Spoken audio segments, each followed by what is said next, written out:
Welcome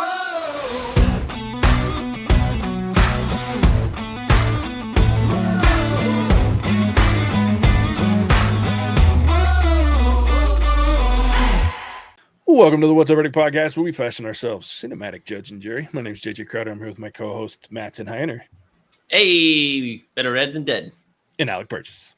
Let's get it. We appreciate you tuning in. Go ahead and hit that follow, subscribe, like, bell notification buttons. Keep up with all the episodes. Also, go check out our Patreon at What's Our Verdict. A lot of fun there. You can vote on movies. You can see additional content behind a paywall. But you can vote for free. Lots of stuff to do for free. Interact, leave comments, tell us what you like, don't like. Vote on topics, movies, things like that. Then there's some even more fun stuff behind this very small paywall, or a medium, like a small-ish paywall. Then you get some weird shit. But go check it out. Either way. But, man, we're in week 2 of September Brad Pitt movies. And we're jumping right into Ocean's 13, which was released June 8th, 2007. It was written by Brian Koppelman, David Levian, and George Clayton Johnson. It was directed by Steven Soderbergh. Stars. Let me get ready here. George Clooney, Brad Pitt, Matt Damon, Elliot Gould, Ray Zifo, Al Pacino, Adam Lazar-White, Don Cheadle, Eddie Jemison, Shabo Kid, Casey Affleck, Bernie Mac, Scott Conn, Carl Reiner, Ellen Barkin, more and more, and Eddie Izzard. It's about Danny Ocean, who rounds up the boys for a third heist after casino owner Willie Bank double crosses one of the original 11, Ruben Tishkoff. Yeah. Mattson, this was your choice, right? Oh, man, what a freaking great movie. People. When we talk about movies that I watch every so often, which, as we know, is a rarity, the Ocean's movies are right there towards the top. Number 12, the second one. I remember watching it when I had seen 11, and I watched 12, and I was more confused. I was like, what is happening? This is like, because the ending and the whole egg thing.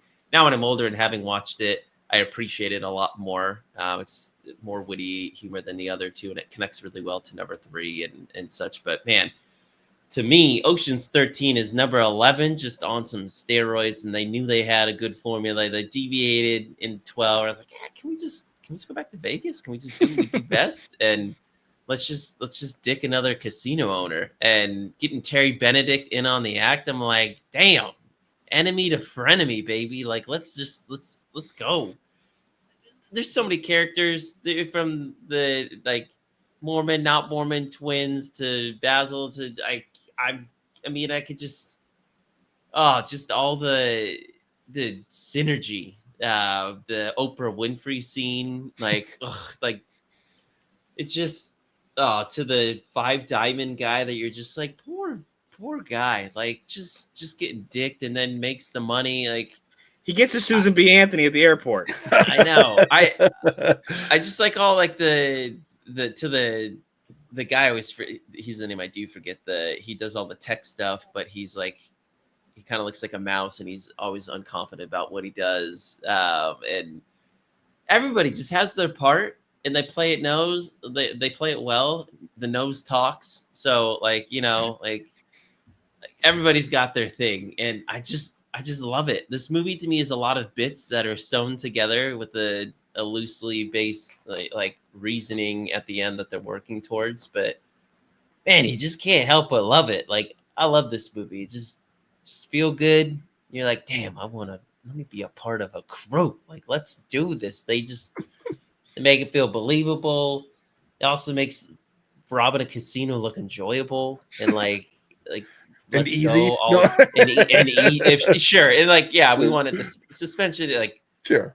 Some of the hardest places to probably rob in the world, because anybody likes their money. Casinos.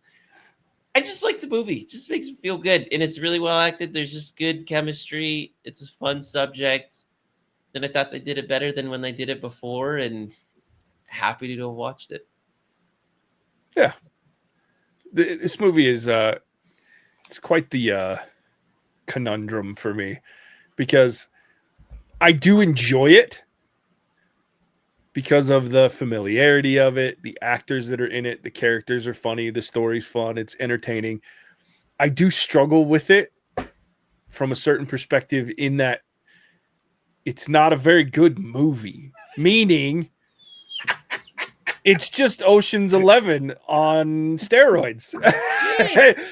and so for me, like, I was like, we've done Ocean's 11, right? And Ocean's 11 is one of my favorite movies, both the original and the updated newer version. I say newer, meaning it had this cast of characters, right? Instead of the old cast of characters. However, my problem, and this is a me thing, because I realize that I'm going against the grain here by saying that by the time we got to Ocean's 13, I was like, okay, it's kind of like Transformers 5, right? Like, it's like, yes, it's going to make money because of who's in it and what it is, and it's interesting. But do we really need it?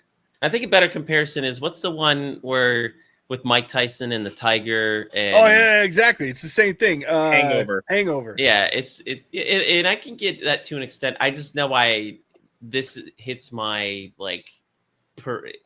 I know I should just say 11's better, but I liked 11 so much. I still like 13. Yeah, well, and don't get me wrong. Like, this is where the conundrum comes in, right? Like, I can set myself aside and go, I don't think this is a great movie because it's just a repeat with a little bit of extra stuff, which literally the name implies, right? Like, every time they add a new person, the number goes up. And then, but at the same time, it's enjoyable. Do I have fun watching it? Absolutely. The only thing that really gets me twerked in this movie, and this is all three of them, is Don Cheadle's British accent is horrid. Okay. Like, it's fucking awful and it drives me crazy. However, it's an enjoyable movie. It's funny. It's fun. Like, I laugh, I giggle, I have a good time. But that objective part of me goes, it's just, yeah, it is what it is. But I'm not saying it's not fun. I'm just saying from a film perspective, it's just a repeat, which is okay because it works in what it's trying to do, which was have a good time, bring back a huge cast of characters that only come together because George Clooney makes it happen.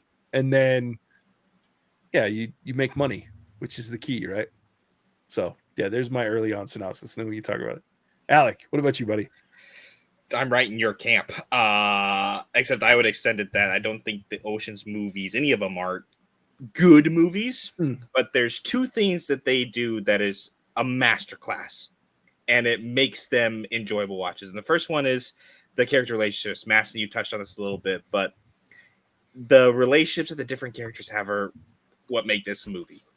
Anytime you got Scott Conn and Casey Affleck, who are two actors who shouldn't be put together at any point in time. Fair. But you do, and they're amazing.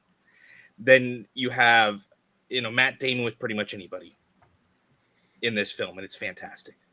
George Clooney and Brad Pitt. I mean, that's what it's built around. So the character relationships are what make it an enjoyable watch. And then the second thing is these movies do a fantastic job about telling you exactly how they're going to pull off the heist. Mm-hmm. But in a way that you have no idea how the pieces go together.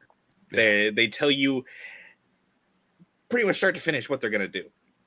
But it's in little throwaway lines or off to the side, or, there's no actual sit down and plan it out because you have these character relationships going back and forth with Brad Pitt and George Clooney do the most, where they just finish each other's sentences, but not really. They just, yeah.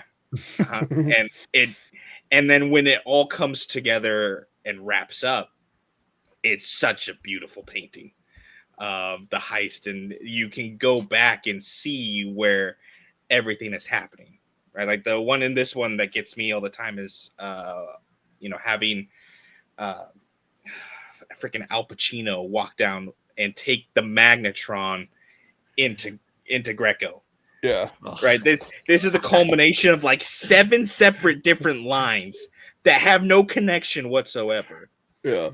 But it all comes together in this moment of pure brilliance to where, Willie Bank is the object of his own demise. That's shutting us down.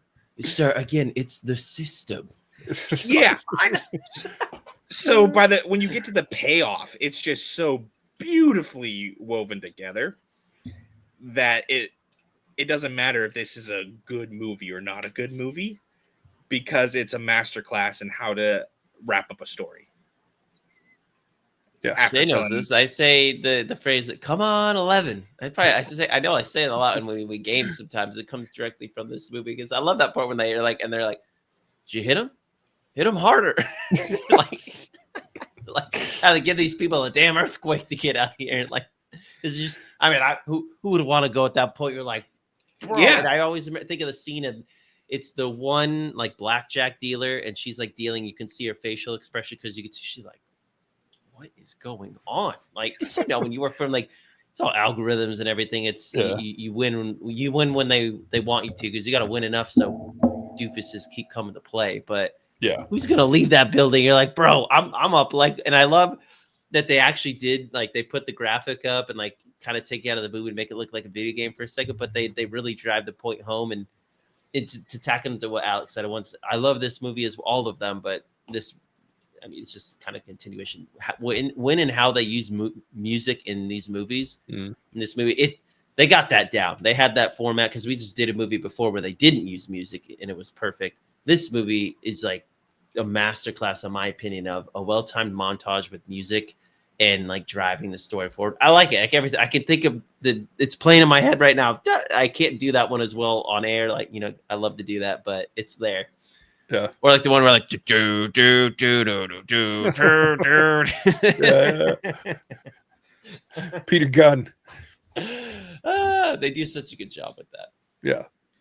No, I think like there's some really great dialogue too in these movies that keep you laughing and having a good time. Like, trying to think of the line like that Clooney hits what's his face, so he's like, you think he'll actually fall for that? Like, you did. Like, it just was like like the look on his face, like, fuck, it's just like, yeah, like I love that. Like, there's certain moments in these movies, all of them, but this one for sure. Or the end where like, see you when I see you, and then Yeah, they're like, look at each other, and they're thinking like, this mother effer, like, yeah, thinks he's somebody now, like, all right, like, yeah. Oh yeah, I think it's really good. Or like the shut it down. It's, do I sound like I'm laughing, sweetheart? yeah, yeah. Like, and I think I said this back when we did Ocean's 11 and we compared it to like I think this movie, the Scott Conn steals all these movies to me. Like just some of the shit that he says and does, like, is just hysterical. And he's so random. And I will say, as much as I love the twins, they have my least favorite storyline in this movie. Like, because I'm like, I feel like the the stupid manufacturing plant, like that whole storyline is so fucking unnecessary to me. Like, although I get it because it's these two characters, right? They can't help themselves, but at the same time, like, I'm just like, it's such a waste of time. I like them when they're with the 5-star diamond guy though, when they're like, pack your things.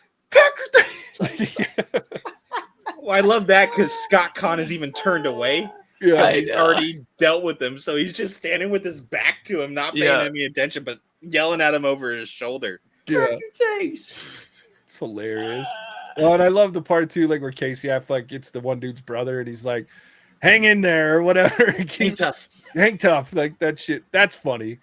Jay, have you not referenced the part that you should have a lot of understanding with, the car salesman part with Frank? I'm like, that's a JJ scene through and through right there. For those that didn't know, Jay used to sell cars. It's true. I did. Yeah, no, I think there's the other thing that all these movies kill me is Bernie Mac. Man, I wish Bernie Mac was still around. That's one of the funniest men alive. Like when he's pitching the dominoes. Oh, he's like, what you need us to do? I need you to hike up your skirt 2 inches high. Bernie Mac is one of the greatest comedians of all time. And like his character in these movies is just oh the my gosh, that part was so it. funny. So you're like, okay, all right, at least it's Vegas, baby. Yeah, it's so good. Like I love Bernie Mac so much. But yeah, like these, I don't know. I think I find myself in 12 and 13 like having moments where I'm watching it and I go, okay, like, yeah, I'm gonna keep watching, and yeah, it's funny, but can you not smack me in the face with the ridiculous, like the whole when they pull in Terry Benedict, and you knew it was coming back in the day when you had like the previews and you see that they were he's 13, right? So it's like okay, but at the same time, like there's certain parts where I'm like, oh god, you're so heavy-handed. But that's the good part. The flip side of that is that they don't shy away from the fact that they're doing that, right? Like they know what they're doing and they're doing it on purpose. And I, even though I go, fuck you, like I still go, okay, it's funny, it's a good movie. But I just like, I don't know. I look back at how good the first one was, and so I'm like, okay, I know why they just kind of rebuilt it. But I just because they got away from the number 12. Like, it's better than having just watched it. I watched all of them actually within like just literally the past 2 weeks, and it's better than what I remember it being because I didn't like it like a while back. But the whole Julie Roberts scene in that one just kills me when she's literally playing herself. Yeah. And then Bruce Willis shows up. I was like, all right, they had that down. That was on lock. But the rest of it, yeah. But then they were like, I think we got to go back to the formula. And you know why? Because it was a great movie. They had it, and they did a lot of that. It's just one of those where it's like, I mean, did they have to make it again? Probably not. But, you know. Yeah. I'd rather them. This one was a much better, let's continue this on than a lot of other movies that got 2 or 3, but like, all right. Like, oh, for sure. Like, I mean, I think there's enough entertainment value just in the story itself that it works, right? And it makes making the movie. I actually don't mind 12 except for the weird father-daughter fucking thing. Like that part gets weird to me and distracts from the rest of what's going on and what makes these movies fun. So I know why they got back to like this formula. I do laugh early on at the tongue-in-cheek, like it's not their fight, because like the two actresses that they're like, we're good. Like we don't want to be in this one because otherwise you're like Ocean's 27 if you fucking have everybody in it. But I did find that part like really funny early on. Like you have to address the fact that Julia Roberts and what's her face, gosh dang it, Catherine Zeta-Jones. Yeah, Catherine Zeta-Jones isn't in it, so it's like, yeah, just leave it alone. It's not their fight. Go away. This is why they're not here. But yeah, I mean, ultimately, this is I don't know. This is such, like I said, such a conundrum for me because like my critical brain wants to be like, this movie's terrible, but like my fun movie brain is like, this movie's fucking hysterical, and there's some really great parts to it. No matter the fact that we're recycling a lot of the same jokes and a lot of the same things and things like that. But I do love the inclusion of this poor bastard that gets like mites and then rash and then like shitty food that makes him sick. Poor and guy, like dude. Poor bad. I don't care if he won 11 million or not. Like in the moment, I don't think it was worth it. That's one of the things. Was it worth it? Like he got like, woo-wee, dude. It got ugly for him. Yeah. Well, that's also like the thing that gets me is all the just throwaway lines, because something that is so funny is while they're talking about what they're gonna do to him. Yeah. Like Saul, who's the oldest motherfucker in there, is like, wouldn't do it for 10 million, do it for 11 million. And so they end up giving him 11 million. It's so good. And so it just shows that the number is completely arbitrary. They don't care. Yeah. And it's just a throwaway thing like, oh, okay, well, Saul said he'd do it for 11. So Saul's the old guy. Makes sense. We'll give him. Yeah. Saul's the one that's got to go through all the weird shit every movie. Like, he's the one that would know what it's worth and not worth. Yeah. I like, too, that they take care of, like, they're only after one guy, usually, one or two people, right? And then the rest, they're like, we are sorry that we had to use you, but we'll make it better. And then I will say that Matt Damon really, like his character, Linus cracks me up in all three of them. But in this one, like this is his movie, in my opinion, when it comes to that trio at the top of the list of this cast. Like he finally like comes, like the whole in the elevator with his dad, like just cracks my shit up. They're talking about the nose as he hands it back to him, how it's like this, not just a prop, but it's become a character. And it was necessary, like just those silly and I'm not usually a fan of like bullshit throwaway lines, but like that one, that whole conversation as they're walking out on the roof just kills me. So yeah, good stuff. I like it. I'm with you, dude. But I don't know, like the other thing that makes me laugh is as we're sitting here talking about it, I'm like, what else can I talk about with Ocean's 13? Which then tells me like, and it hurts that we're just coming right off of 7, which has like more depth than the fucking Mariana Trench at this point. So, Whereas this movie has zero depth. Like it goes long, but it has no depth whatsoever. And so I'm like, what do we even talk about besides the funny lines and the goofy fucking scenes with the twins or with Linus, or, you know, the fact that Clooney and freaking Pitt are always calm and collected and just talking through shit in their weird con man way.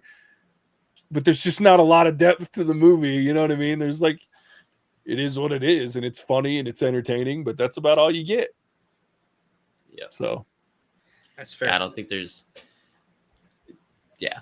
It's enjoyable. Go if you haven't seen it, watch the others, but you'll feel good. It's a good one to watch after watching 7. Say that. Fair. I mean that is fair. I'll give you that. I will say juxtaposition. I think they could have done a better job. I don't know how to really describe it, because you know they're supposed to be this crack crew, right? And you see that with the jobs they pull through all 3 movies, but then they make some fucking boneheaded decisions, right? Like the factories down in Mexico. Out of everybody on the crew, who are you sending? You're sending Turk. Like you're sending Scott Conn down there. You know that it's not going to be good. Yeah. You know, versus Matt Damon's always the guy who has to, you know, play a character, right? He poses as the Nevada Gaming Commission in the first one, or he's always the guy who's like the official play type of a person. It's like that's the wrong move. Yeah. And so it's like every move they make, or in a way, is like the wrong one and geared towards getting the best response or the most enjoyable response pretty much for the audience. Yeah. And so it's weird one, because I think you could do a better job of just setting it up. Even if it was just like having Scott Conn be like, I'll go to Mexico, because he always volunteers for stuff and they never pick him, right? They always go somewhere else. So have him be like, I'll go to Mexico, and just ignore him and try and figure it out. Or have something along those ways so you could play it out a little bit better, because it's like, hey, you got to go to Mexico and help your brother out. It's like, that's never not going to end well. Yeah. They're going to end up throwing rocks over a fence at people and shit. We got to break management. They got to stop treating us like this way. It's great. It's great. I will say, to kind of your point, though, on the flip side of it, like, that's part of the, what's the word I'm looking for? Like I don't know. It's part of the fun, maybe, of like, they're like, why would you do that again? You know that's not going to end well. But then at the end, it always feels like, well, it's exactly how it should have been and what they planned it for it to be. But you know, you're watching this go through all the weird shit. And you're like, it's like in the first one when the fucking EMP and he's like, we're nipped or whatever. He's just this terrible fucking accent. And they're like, what? And he's got to go through 10 different ways of saying we're fucked, Barney, dude. trouble. Yeah. Oh, that's where we're Barney. Oh God. Trouble. His accent's horrid. Anyway, well, like, yeah. So I mean, it's part of like the cuteness of the film is like, you know, they're gonna screw everything up, but still have it come out on top, and it all work out and seem like they planned it and look like these geniuses. But yeah, interesting film. Should we rate it and have it maybe be one of the shortest ratings we've ever done? I don't know what more there is to like. What more are we gonna give it? Yeah, I feel like I'm a Matt Damoning this review at this point, like just talking about shit for the sake of talking about it. That's rated. All right, Mattson, it's your movie. You're first. I'm gonna give it a 3. Oh, I'm all invisible. From back here for our YouTube listeners, I had the blurry function on. I'm gonna give it a 3. I think if I can't remember what I rated Ocean's 11, I probably gave that like a 4.5 or a 5 or something like that. This movie is really fun. It's enjoyable. I like watching this movie. I've seen it a good amount. But if I had to pick between 11 and 13, I'm going 11, but this movie's like a continuation for me. It's like they just decided, I don't know, 2 years later that they needed to run another heist, and they did it. And happy to have watched it. Glad it was different than 12. Like I said, if you just watch 7 and you listen to us and you are going to watch this movie, your spirits will be lifted. So you can thank us for that. I just love the synergy, love the music, love the scenery. I love Vegas. I lived there for a couple of years. I love going back. I love the food, the vibe. I think it's a fun town, and I think they do a good job showing that off. I'm sure Vegas was happy that they made these movies, because I'd be curious. People are going anyways, but it made it look good. Yeah, I'm sure there was always an influx after one of these movies. Good grief. I'm going to give this movie a 3 as well.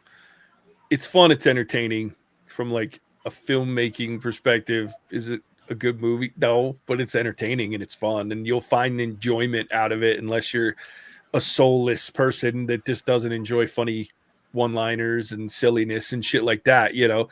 So, I mean, and I think back on the other problem that this movie will always have with me is the comparison tool, because I think Ocean's 11 is top notch. It's really cool. Both versions, love them. And if you haven't listened to our episode, go listen to our episode of Ocean's 11 versus The Italian Job. Whole different crew. That was when that was before Alec joined us. That was back when Javier had one of the greatest lines comparing the two. He's like, talking about Terry Benedict. He's like, man, the villains are a big thing. He's like, you got a guy, Terry Benedict. That just sounds. And he goes, and then you got Steve. But anyway, go check that episode out. But yeah, Ocean's 13, it's fun. It's enjoyable. Give it a 3. Can't go wrong. Maybe not the most right decision you'll ever make, but you can't go wrong. So there it is for me. Alec. I have an opportunity. I'm going to take it. I'm going to take Mattson's Man of the People crown. I'm going to bring it back to me, and I'm going to give it 3.5. Hey, look at that. It's not a good movie, critically speaking, in any way, shape, or form. Movie making, it is surface level, like we talked about. But the two things that I talked about, I think they do really well. I don't know if I can easily think of a movie that does them better, where you have this relationship building or the relationship between characters just so seamless, so smooth. And then on top of that, telling you exactly how they're going to finish off the movie, but there's no way for you to put the pieces together because of how convoluted this is. But 3.5, these are always just a fun watch. So I've never been in a point where someone's like, hey, we should watch Ocean's 11. I'm like, nah, we shouldn't. Or Ocean's 13. Like, no, we really shouldn't. And so, yeah, I'll give it 3.5. And I'll become the new man of the people. There you go. I got to say, I'm surprised that you outrated me on this movie. I was very much one of the more probably I mean, I have to say it. Probably it's hard to say it's the most unexpected rating you've given. That's probably not true, but certainly top 10, probably top 5. I was not expecting that at all. I feel like I need to rate this movie higher now, because I'm like, wow, I just didn't see that coming. I got to jump on that bandwagon too, because I was seriously like back and forth between 3 and 3.5. And I was like, do I really want to be the highest rated on this son of a bitch? I was like, I don't know. So I was like, I really think a 3 is nice and level for me. So I am pleasantly surprised you rated this 3.5. Out of character, based on how we know you. But I like it. I like it. It's a welcome change. And with that, he just did it for giggles. That could be true. He wanted to steal that title, which I respect. It was a good use of your platform to take advantage. So exactly. Well done. I like going last on occasion. There you go. And with that, Alec, tell everybody where they can find us when they're not listeners. It'd be weird. Oh wait. Yeah, that's not really good. Well, that's a terrible idea. But for your viewing pleasure, Mondays we release episodes. So watch us on YouTube at What's Our Verdict Reviews. I believe we choose the YouTube channel. Or just What's Our Verdict, type it in. Once you see the Three Stooges, that is us. For getting involved in the voting process, unfortunately, this is September, week 2. So September movies are closed with Brad Pitt, but we should have another vote up and running for future months. Patreon is a place to get involved with the voting, so find us there at What's Our Verdict Reviews. Completely free to vote. drop a vote in. It really means a lot to us when our movies are picked. So the way that we kind of do the voting process is category. Right now, we're on a bit of an actor-actress kick, and then we all select a couple movies that we want to torture the others with. From there, you guys get to vote, and whoever wins gets major bragging rights. I'm kind of annoyed because I only got one pick this month, motherfuckers. But that's the best place to do it. Special thanks to our patrons. Is it Charles and Rich? You guys are amazing. Appreciate you both. And with that, I will kick it back to the Colossus of Clout, the King of Crash, a JJ. Yeah. I was kind of surprised. I thought I was going to 3 for 3 again on this one, but no. We had a nice evening between me and Matt's and 2 and 2, and then poor Alec. Unbelievable. His one, but it was a good one. That is true. It's probably it arguably could be the highest total rated movie we watched this month for September. Maybe. Well, now I'm just gonna tank everything to make sure it is. No, we'll see. There's still a couple of bangers. Challenge accepted. But yeah, I think problem with my 2 is Mattson will probably have some pacing issues with my 2, but that's okay. With that, true. Yeah, it's almost likely very true. I mean, you do know me pretty well, so I feel pretty confident in your synopsis if that's the case, which is a little upsetting that you got to do that to me, but what are we gonna do? I'm hoping it'll balance out. One, for sure, you'll have issues with pacing. The other one, I don't know. The other one, there may be enough there to keep you going. Alec Burgess, man of the people. Swipe that shit. And with that, look, we appreciate you tuning in as always, and we'll catch you on the next one. Wait. Hasta la vista, baby. Cinemagic out.